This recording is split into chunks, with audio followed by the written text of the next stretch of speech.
ভালো ব্যবসায়ী বা উদ্যোক্তা হওয়ার জন্য ছাত্র জীবন ভার্সিটি লাইফ থেকে চর্চা ইসলামের আলোকে কেমন এবং ইসলামের এই গুরুত্ব কী?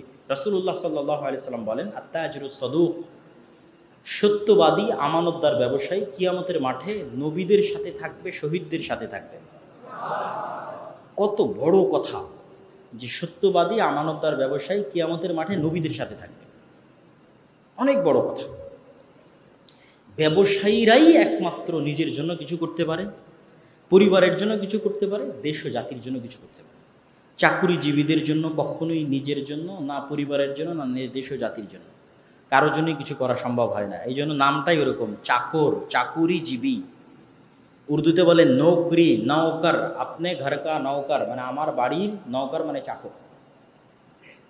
তো এই জন্য রাসূলুল্লাহ সাল্লাল্লাহু আলাইহি ওয়াসাল্লাম ব্যবসাকে খুব প্রমোট করেছেন, সাহাবীদেরকে ব্যবসার প্রতি খুবই